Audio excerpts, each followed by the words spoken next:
All right, what's up, everybody? Blake with Eikon Motorsports here. Y'all know me, and we have our first ever customer testimonial about their experience with Eikon Motorsports. Because I can talk about them all day long, but of course I'm going to talk bad about them, I guess. Or I'm biased because they are our competitor. But it means a lot more when it comes from someone who actually dealt with them. So this is Jeremy, my client today, and he's going to tell y'all about his experience with Eikon Motorsports. Hey everyone. Again, I'm Jeremy. This is my 2021 C8 Stingray. We've owned it a little over a year. We bought it used from Carvana, simple as could be.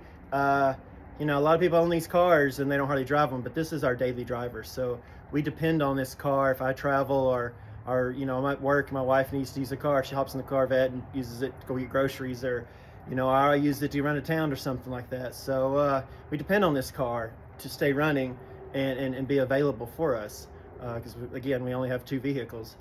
So we owned it. We did all the stuff, the fun stuff you do with it, and we joined a Corvette club in an adjacent town, and one of the people there had the vertical doors, Lambo doors, wherever you want to call it, but and he had used Tim and his company, Eikon, and he had the V1, and Tim actually put both the V1 and then he come back and did the V2. I don't know if there was an issue with it the first time or it was an upgrade. I don't know that.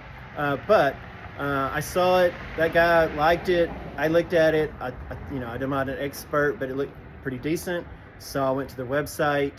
I ordered it, but it didn't ask for no money. Tim's, this is the great part of Tim. He called me it was 8:45 at night. He's calling me, asking me, hey, I just saw you put in an order. What color's your card? I was like, wow, this is great. This guy's really on top of stuff. I was no money up front. And, he's asking me for the color. I took pictures of it. I texted text messages. And then he's like, you'll pay me when, I ship them. So they moved me up on the schedule, I guess, because they had other cars in the Dallas area. We're about 3 hours from Dallas. So I got early. Hooker's the one that was installed it. He's a great guy. He's a young guy, smart. I blame him for nothing. I think he's a really great guy. But he shows up. He's done 6 of these cars with Tim, and then this is basically his first one alone. So it did worry me a little bit. These cars, and you're taking doors and hinges off and fenders, and so he got it done. There were some issues with the driver door. He didn't think the part was right. So it's a Saturday. They got it next day aired. It come in Monday. So he did have to stay a couple of days in town. And then he put it on while I was not here because I had to go be at work. And it was done. We came. I noticed some stuff seemed like it wasn't quite as original as it was, before he started. But hey, the doors worked. Great. We took it to a car show. Kids loved it. We love kids being excited about Corvettes, and that's one reason why we got them, and to get in and out of the car easier, of course. But that was in April of 2025 of this year. Everything seemed fine, and then the trouble started. Well, every time we tried to shut the driver's door, it would lock it. And if you have to use the emergency deal to stick your finger in there and push the little lever down, if the car's not running, the alarm system thinks you're stealing it. So it got to be a sequence of things you had to do to get the door shut. So then it got to where we would just stick our finger in there and push the little lever down so the door, when it closed, wouldn't lock the door before it shut. I told Tim about it. He's like, spray some oil in it. I have Tim's cell phone number, so all our communications are verbal over the phone. So you're listening to my side of the story, of course. But so we dry lubed it a little bit, messed with it. The passenger door started doing it. And so I was like, we need some adjustments. And so he tells me to adjust it. So I'm like, okay, I'm not a total dummy. I can do things. I have tools. I grew up working in factories in my dad's company. And I adjust the passenger door a little bit because it was doing it. And I got it to where it stopped. The driver's door, I couldn't even turn it. And so when I kept bugging Tim over his chat and his website and calling him, and finally he gets a hold of me, but he's like, well, maybe you're not strong enough. And I'm like, well, I'm 6 foot 220 pounds. I think I'm strong enough to turn a boat. I even bought a breakover to try to get this. And so he does come here. I'm not gonna lie. He showed up with no tools, gave me a sad story. You know, I'm sure it's true. We all get my age. You have a lot of hardships in life that you've lived through, and tells me it's like, you know, some of what's going on. He gets here. He gets a little ratchet that he borrows my tools, and he's like, "Oh yeah, I adjusted it." He didn't put no effort into it. I'm like, I'm using a 12-inch breakover on this thing, and I can't hardly get it. I can't even get it to move, and so.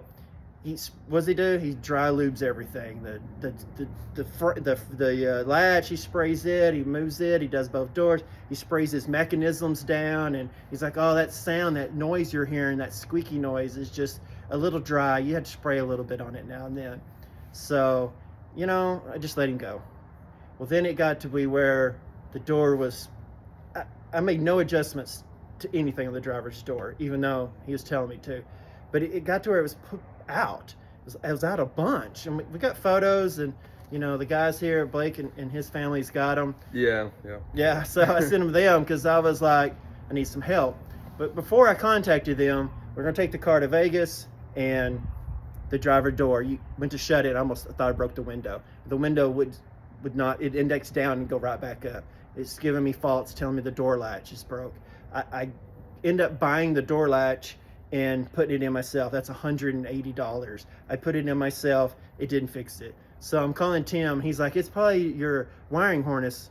So he tells me to take the door panel off and to track the wires down. And so I did. I watched y'all's video on how to take the door panel apart. So take the door panel off my car. I'm sitting here I spent hours messing with each little wire, trying to figure out where's the loose connection at. And then he tells me, well, check the connection that goes into the car. Again, they push them in, so I had to try to dig that out. Then he tells me untape it. Well, I untape it to inspect those wires. So the best I got it to do is you just have to mash the button to shut it, or when you mash the button to open it, you push the button and shut it real quick. You got a half a second before the window indexes back up. Well, then that was an issue, or got to be an issue. So now we just leave the window down. We left it down about that much. When we go somewhere, it stays down. Or if my wife's there, I'll get out of the car, she'll roll the window up and get out of the passenger side, but then the radio keeps playing because it doesn't think the door's open. So it's just a big mess. I keep calling Tim. I started not calling him. I wanted things documented. So I started sending text messages, and that's kind of where the communication has been no replies. That's just my story. I spent, just because I own a Corvette doesn't mean I'm boatloads of money. And, I dropped over $4,000, and here I am spending, that wiring harness was like $175. So I'm out $185 for a latch because it kept hitting it. There's damage to it. Then the wiring harness got damaged because of this, because I ordered the new one and Blake put it on. It works now. So there's also, I'm out that money. It's supposed to be these lifetime warranties. Well, I take this to a dealership, they're not going to touch it. My Chevy dealership, ain't going to touch that because it was aftermarket. So these lifetime warranties, I need adjustments. That's where you really need to depend on a company that will come and work on it and help you out, not just tell you what to do over the phone. And if it don't work, they just don't reply. So that's kind of, I know it's long-winded, but that's kind of where I am. I actually didn't know, Tim had all these issues until he made a comment. He's always giving me a sob story about this poor company. Is Bokino or Bokino. Bokino. I'm sorry, Bokino. They're the worst enemy in the world. Well, I went to Better Bureau Business and I read all the replies. I was like, wow, that's a lot. I made a positive one. I admit I made a positive one when they got done because I thought everything was good. It's the after. It's after you get my money, after you install them. That's where you really need a company that'll stand there and be behind it. And that's what was lacking. Is the follow-up to come fix the messes that wasn't there until the kit was put on. So hey, researched it. Some of these guys is because they actually put, hey, I'm here today to fix a warranty, because they had something that didn't, hey, mechanical things do break. It's why there's warranties on cars and all that, in your house and things do break in life. But they actually document it and videotape it. It shows they're out there. You have to go back sometimes because things do break.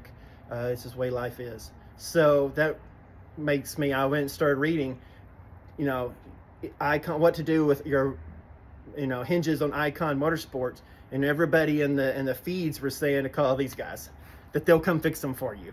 And here we are today. Another, not blaming them, another but I had to spend another $4,000, on a kit, because I'm not gonna have them come fix my kit or fix my doors and align on somebody else's kit, and they still have no warranty. Still not gonna be warranted, because somebody else touched it. That voids the warranty when you actually get your doors fixed, because they're broke and nobody will come help you, from that Eikon Motorsports. So it is what it is. I know it's a little long-winded, but that's the truth. That's the way I see it. It's what's happened to me. And, I've had people come to me and I've suggested, hey, I'd like to have vertical doors. And I'm like, well, you can see who put mine in, and here's the issues that I have.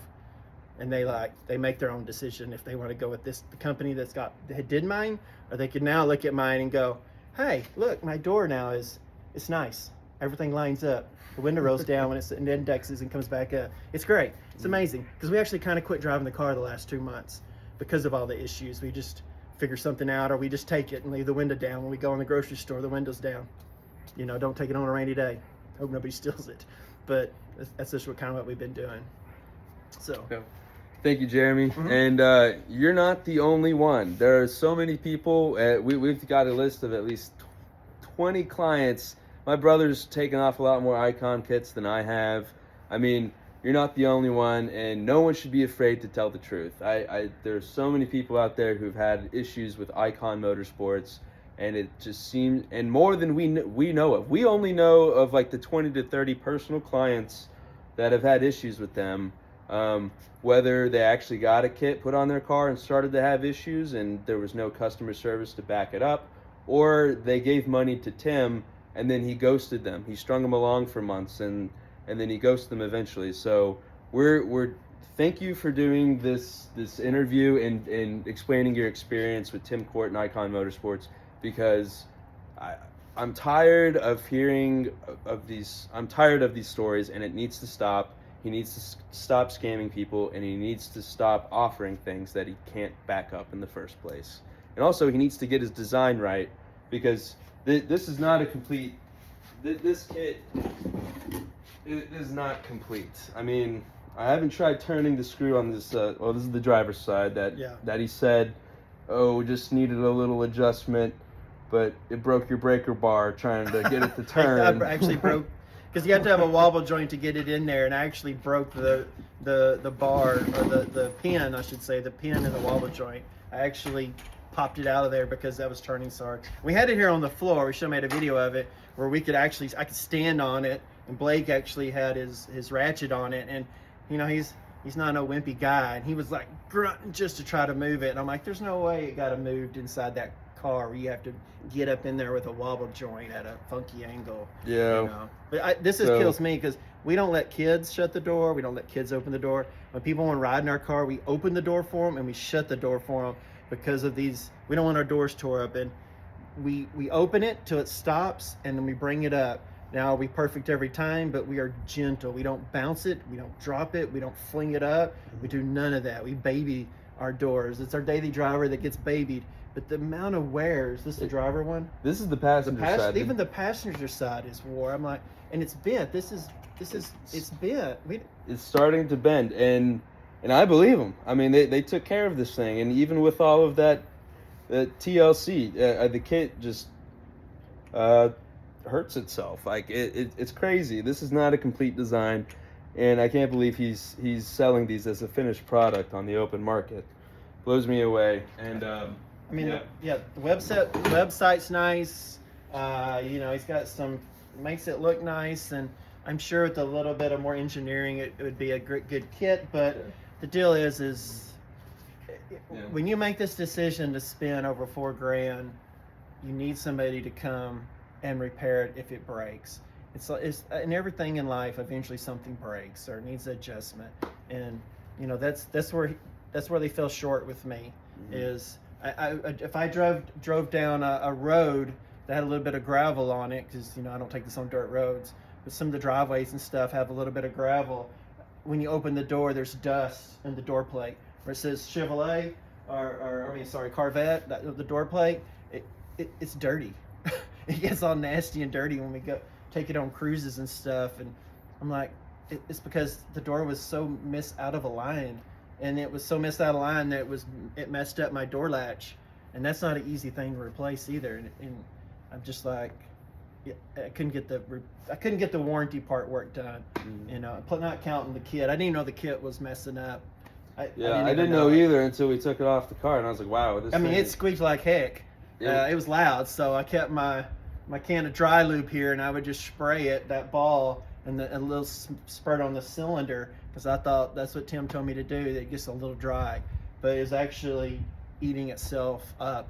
Yeah. I mean, eventually that ball would have locked up, or would have fell out, or it would have just bent, and then what do? Like, you just have a floppy door. I don't know what would happen if it didn't have that guide on it. It would just probably hit and tear up the corner of your door. You know, those C8s have got that little flare. Yeah. It would probably just tear it up or drop it. Yeah. So. All right. All right. Hey, thank you, Jeremy. And hopefully we'll get some more personal testimonials from people as well. This is the first. And honestly, hopefully it's the last two or the first of many. However we got to do. I'm just trying to spread the word and spread awareness about this company. So, all right. Thank you, everybody, for tuning in. And as always, go vertical, stay vertical. All right. Bye, y'all.